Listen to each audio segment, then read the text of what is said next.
On this Friday night, the U.S. president's pressure on Iran to surrender. Who could lead Iran next as Israel ramps up its attacks on Lebanon? And Ottawa begins helping hundreds of Canadians to escape.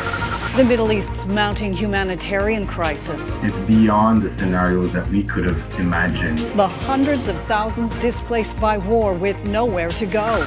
A new batch of Jeffrey Epstein files. What one woman alleges Donald Trump did to her when she was a teenager.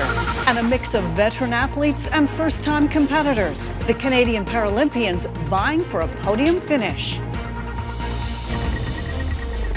Global National with Donna Friesen. Reporting tonight, Colleen Christie. Good evening. Thanks for joining us. The Lebanese front in the Middle East war is expanding in a major way, with Israeli forces concentrating fire on targets across its northern border. The Lebanese capital, Beirut, is being pounded with a ferocious string of attacks. The Israeli military says it carried out 26 waves of strikes over the past 24 hours, targeting Hezbollah command centers and weapons storage. And it's not just airstrikes. Israeli tanks and other armored vehicles are amassing along the border ahead of what's expected to be a major ground operation. In preparation, thousands of families are fleeing the southern section of Beirut after Israel warned everyone to evacuate the area, which is home to more than 500,000 people. At the same time, the U.S. administration is promising a huge surge in its attacks on Iran. U.S. President Donald Trump now says no deal is possible to end the violence short of an unconditional surrender. Mike Armstrong begins our coverage tonight. Israel is going after the Iranian capital day and night. Fighter jets Friday went after a target they've hit before. Israel says it sent a wave of 50 warplanes to strike the same compound it hit on the first day of the war. The initial attack killed Iran's supreme leader, but Israel says the country's new leadership is still using a bunker underneath the compound.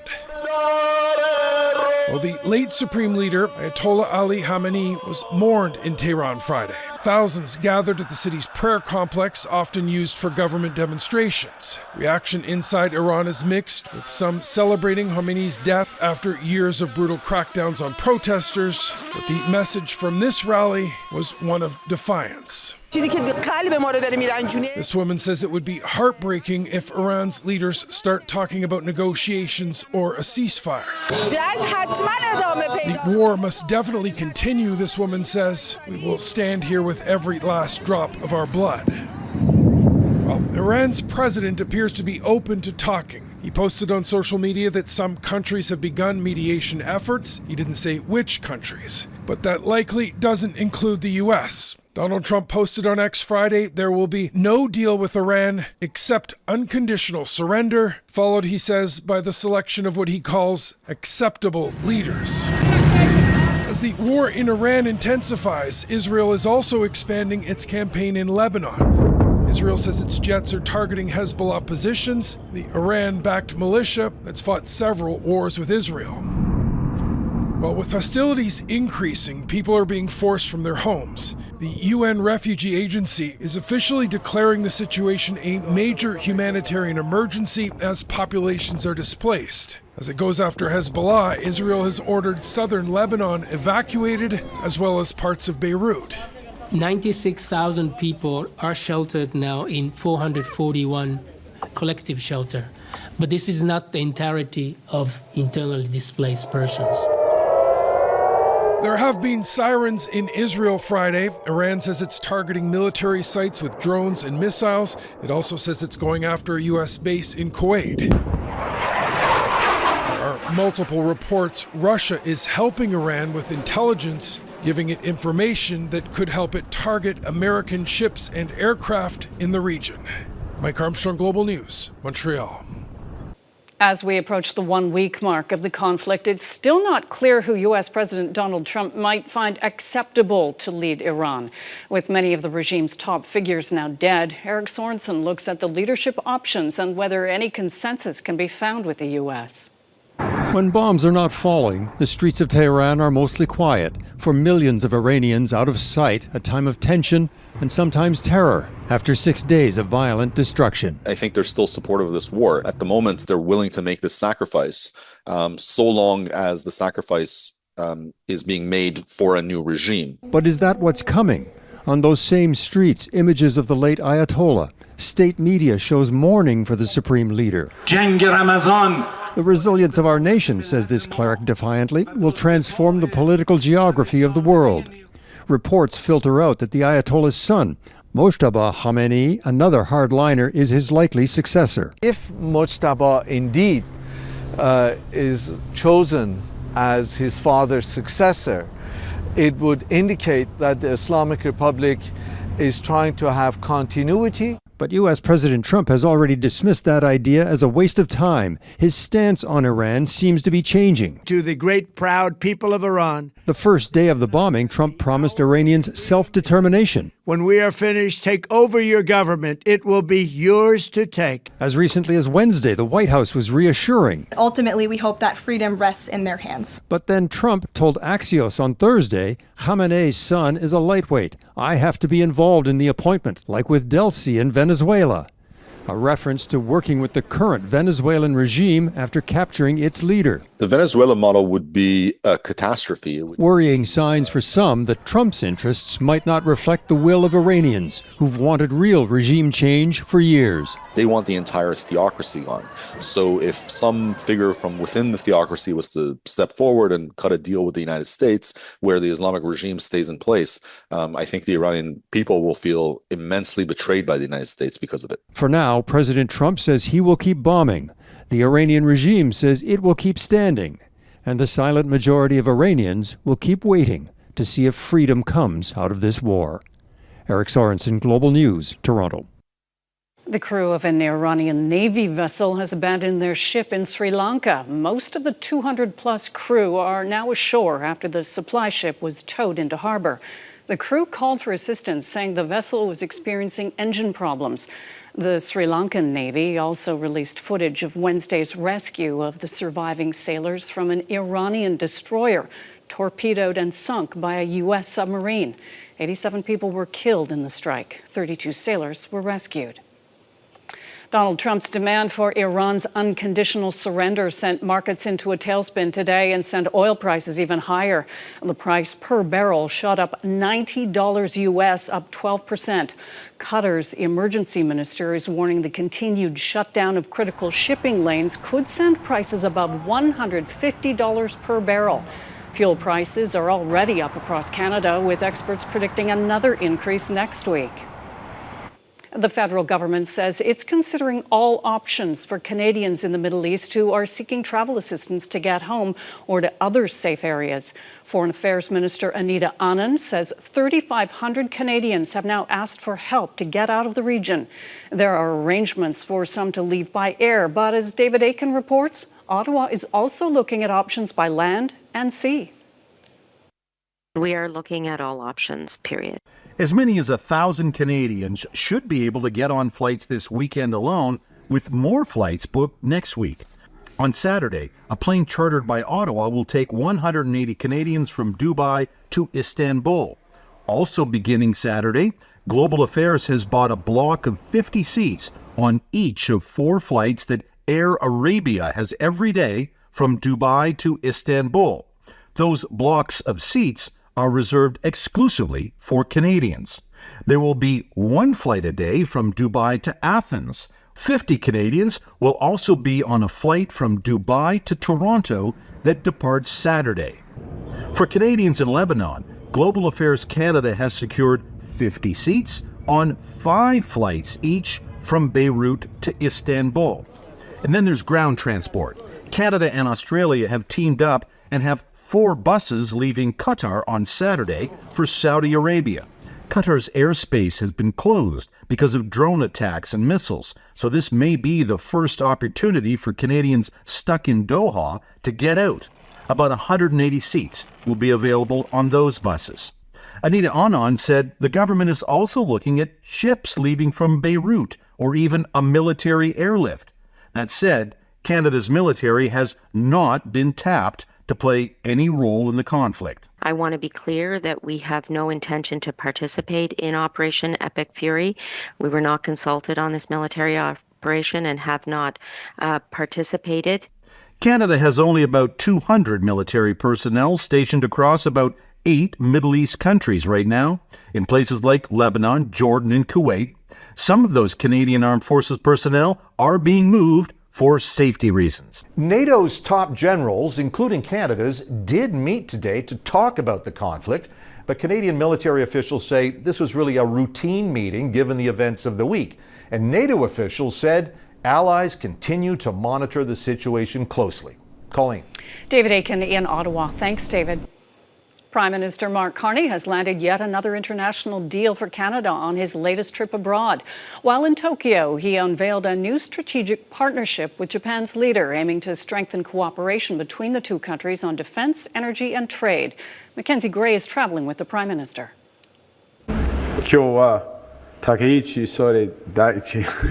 I'm not finished yet. 30 years after he lived in Japan, Mark Carney impressing his host. Learning Japanese while working at Goldman Sachs, the Prime Minister giving well wishes to try and drum up more trade with the world's fourth largest economy. The pair signing 3 agreements, including on defense, with Canada inviting Japan to participate in Arctic training missions. Defense cooperation is already happening between both countries. Global News traveled with the Canadian Navy through the South China Sea in 2023, where Japanese and Canadian warships worked together to enforce UN sanctions on North Korea. We're intensifying defense and security cooperation, from information sharing to joint exercises in the Indo-Pacific, so that we can do more faster and protect our citizens. Japan giving Carney a warm welcome as they try and buy more Canadian energy. Propane and liquefied natural gas already key Canadian imports, with Japanese company Mitsubishi, an investor in LNG Canada. The Japanese Prime Minister saying buying more Canadian energy is a key part of their own independence. I think they're very bullish on Canada's long-term prospects to be a global supplier in volume for LNG. Unlike in India, neither Carney nor any Canadian companies announced new commercial agreements in Japan, only a promise for future help for Japanese automakers, who are now the backbone of the Canadian auto industry. The Canadian automobile industry, 77% of that is supported by the Japanese companies. Japan's ambassador to Canada has shown his support online, even grabbing an early morning beer for the men's gold medal hockey game. Loyalty that has extended to the business world. Toyota and Honda haven't laid off Canadian workers, unlike U.S. companies, but that could change without a free trade deal with the Americans. The Kuzuma is so essential in terms of the investment from the Japanese companies. For all of Carney's international travel, it took him over a year to get to Japan, Canada's largest ally in the region, visiting China first, Colleen, but there'll be more Canadians back in the coming months, with a trade mission set to return to Tokyo to try and drum up more business. Mackenzie Gray in Tokyo. Thanks, Mac. The province of Alberta and the federal government have reached a deal to streamline the review process for major infrastructure programs. The agreement will apply the one project, one review approach to new pipeline, rail, power generation, and electrical grid proposals. That includes environmental and First Nations consultations. New Jeffrey Epstein files and disturbing new allegations involving Donald Trump. Coming up, what one woman says happened to her as a young teen. In the United States, the Justice Department has released more documents related to the late convicted sex offender Jeffrey Epstein. This latest release coming weeks after the department said these documents had already been made public. Candice Cole is in Washington with what's been revealed and what it could mean for U.S. President Donald Trump, and a warning: some of the details are disturbing. The latest Epstein documents lay out damning details of an alleged encounter between one of Epstein's survivors and Donald Trump in the 1980s. The documents, initially filed in 2019, give the account of a woman whose name has been redacted by the Department of Justice. She says she was, quote, introduced to someone with money by Epstein when she was between 13 and 15 years old. She says that person was Donald Trump. She recalled that Trump didn't like her from the outset because she was a tomboy, and that he cleared the room before allegedly telling her something to the effect of, quote, "Let me teach you how little girls are supposed to be." That's when she alleges Trump tried to force her to perform oral sex on him, at which point she says she bit him and that in response Trump punched her in the head. For any other modern president, these releases, especially the most recent ones from the Department of Justice, would mark the end of a presidency. For Donald Trump, it will have virtually no effect. In the 2019 filing, the Epstein survivor goes on to allude to a, quote, certain amount of jealousy between Trump and Epstein, and claimed both used the term untainted to refer to girls, and said Epstein blamed being molested as a child for his abusive behavior. This new batch of documents was released after a national public radio investigation revealed the DOJ withheld a portion of documents from its massive records dump in January that contained allegations of Trump sexually abusing a minor. The Department of Justice has yet to launch an investigation into the allegations surrounding Trump's conduct. He has, in his view, nothing to lose. He simply has to preserve what he's got. And at this point, I don't think he cares a great deal about public opinion as long as he maintains the support of his core group, which is about a third of the population. Now, the Republican-led House Oversight Committee is set to subpoena U.S. Attorney General Pam Bondi to testify on her handling of the release of the Epstein files. Commerce Secretary Howard Lutnick has also agreed to testify on his dealings with Epstein. Candice Cole, Global News, Washington. Just ahead, the worsening humanitarian crisis in Lebanon, with 500,000 people forced to flee for their lives.